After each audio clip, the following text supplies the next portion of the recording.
Assalamualaikum warahmatullahi wabarakatuh. Perkenalkan nama saya Sylvia Gifty dengan NIM 289215036, Prodi Manajemen kelas sore B di Universitas Pancasakti Bekasi. Baik, hari ini saya ingin memaparkan tugas ujian tengah semester dengan mata kuliah Ekonomi Internasional dan dosen pengampu saya Ibu Wina Sari Kusumaning Tias, SIP MM.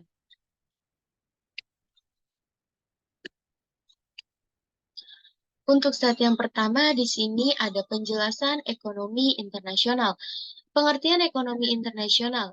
Ilmu ekonomi internasional merupakan ilmu yang mempelajari bagaimana hubungan antara negara dengan negara lain yang dapat mempengaruhi alokasi sumber daya lainnya. Ilmu ekonomi internasional selain mempelajari aspek teoritas juga mempelajari aspek kebijakan atau policy international setting. Dalam aspek kebijakan ini, maka jangkauan ekonomi internasional jelas lebih luas dari cabang ilmu lainnya karena mencakup antara ilmu negara. Sifat kebijakan dalam ilmu ekonomi internasional akan berbeda dengan sifat kebijakan dalam ekonomi nasional baik antara dua negara tersebut maupun antara beberapa negara. Di sini ada ruang lingkup ekonomi internasional, yaitu terdiri dari A. Teori dan kebijakan perdagangan internasional, B. Teori dan kebijakan keuangan atau moneter internasional, C. Organisasi dan kerjasama ekonomi internasional, D. Perusahaan internasional dan bisnis internasional. Di sini ada manfaat hubungan ekonomi internasional. Ada 4 manfaatnya, yaitu yang pertama, menjaga dan mempertahankan kelangsungan hidup bangsa dan negara.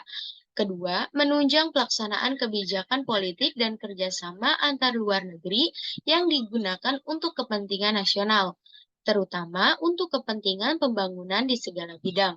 Yang ketiga, untuk menunjang upaya meningkatkan pembangunan ekonomi nasional. Dan yang terakhir, menjalin kerjasama internasional antar negara yang bersangkutan. Teori perdagangan internasional. Merkantilisme merupakan suatu sistem tentang kebijakan ekonomi yang dianjurkan dan dipraktikkan sekelompok negarawan-negarawan Eropa. Dalam hal ini, mazhab ekonomi praklasik pada periode tahun 1500 sampai dengan 1750, terutama di Eropa Barat, yang mencerminkan ideologi kapitalisme komersial. Adam Smith 1776 menamakan sistem dengan The Commercial of Mercantile System. 1. Merkantilisme mazhab praklasik dalam perdagangan internasional. Di sini ada 4. Aliran ini muncul karena beberapa faktor. Faktornya itu ada 4 macam. Yang pertama, munculnya negara-negara yang merdeka di Eropa seperti Inggris, Prancis, Jerman, Italia, dan Belanda. 2. Negara tersebut ingin mempertahankan kedaulatan, kebebasan, dan kesejahteraan rakyatnya. Yang ketiga, dibuka jaringan dan perdagangan, diadakannya pelayaran, serta eksplorasi wilayah-wilayah baru. 4. Ditetapkan logam mulia sebagai standar ukuran kekayaan suatu negara. Slide yang selanjutnya masih tentang teori perdagangan internasional. Tujuan utama kebijakan merkantilisme adalah pembentukan negara nasional yang kuat, menumpukan kemakmuran nasional untuk mempertahankan dan mengembangkan kekuatan negara tersebut. Ada beberapa sifat pokok merkantilisme, yaitu yang pertama, menitikberatkan pada perdagangan antar negara. Dan yang kedua, hasrat untuk mencapai kemakmuran. Yang ketiga, usaha untuk membangun kekuasaan. Dan yang keempat, hubungan yang erat antar kebutuhan akan kekuasaan dengan perdagangan maupun agama. 2. Nama-nama tokoh yang berpendapat merkantilisme, yaitu di sini ada Joe Biden, Jan Bodin, 1530 sampai 1596. Ya, selanjutnya ada Thomas Mann dari tahun 1571 sampai dengan 1641. Yang ketiga ada Jean Baptiste Colbert 1619 sampai 1683. Sri William Petty 1623 sampai 1687. Sir Dudley North 1641 sampai 1691. Dan yang terakhir ada David Hume 1711 dan 1776. Perdagangan internasional. Di sini ada pengertian dari perdagangan internasional adalah pertukaran atau perdagangan timbul karena salah satu pihak melihat adanya manfaat atau keuntungan tambahan yang bisa diperoleh dari pertukaran tersebut. Perdagangan internasional dapat terjadi apabila kesepakatan atau ada komitmen bersama antara dua negara yang saling membutuhkan sebagai usaha untuk memenuhi kebutuhan masing-masing negaranya. Penyebabnya karena adanya perbedaan faktor sumber daya manusia, sumber daya alam, modal maupun teknologi sehingga setiap negara harus menjalani perdagangan internasional dengan negara lain. 2. Faktor-faktor pendorong perdagangan internasional. A. Usaha untuk memenuhi kebutuhan. B. Perbedaan kekayaan sumber daya alam. C. Perbedaan selera. D. Perbedaan iklim. E. Keinginan memperluas pasar dan menambah. F. Keuntungan kemampuan negara mengolah sumber daya ekonomi. G. Berbeda kerjasama, hubungan politik, dan dukungan negara lain.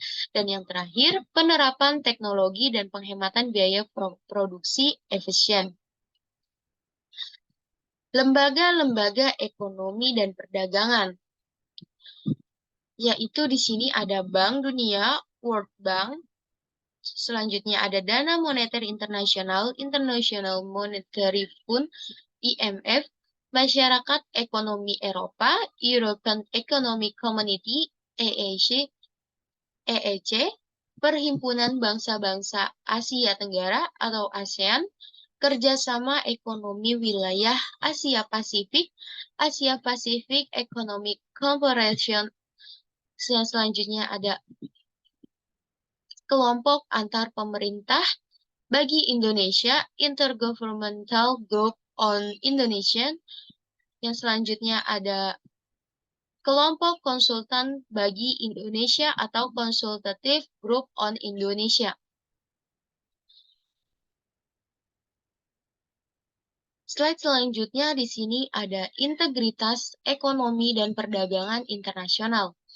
Yang pertama, pengertian dari integrasi ekonomi integrasi. Ekonomi adalah sebuah proses di mana sekelompok negara berupaya untuk meningkatkan tingkat kemakmurannya. Jadi, integritas ekonomi adalah pencabutan atau penghapusan hambatan ekonomi di antara dua atau lebih perekonomian negara. 2. Dampak integrasi ekonomi.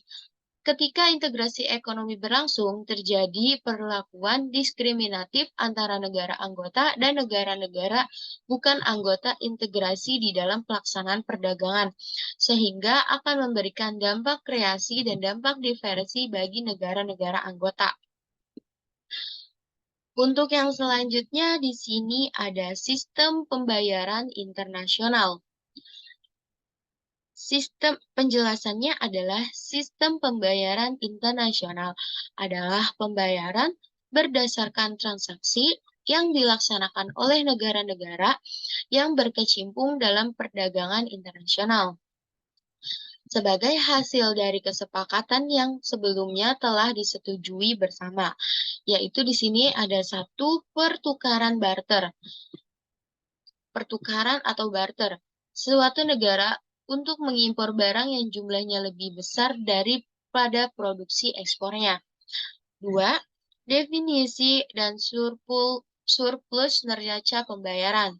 Yang ketiga, standar emas penuh. Dan yang keempat, mekanisme HOME. Mekanisme HOME itu adalah bekerja dalam sistem standar emas penuh terdapat hubungan ada hubungan langsung antara posisi neraca, pembayaran, dan jumlah uang yang beredar di dalam negara.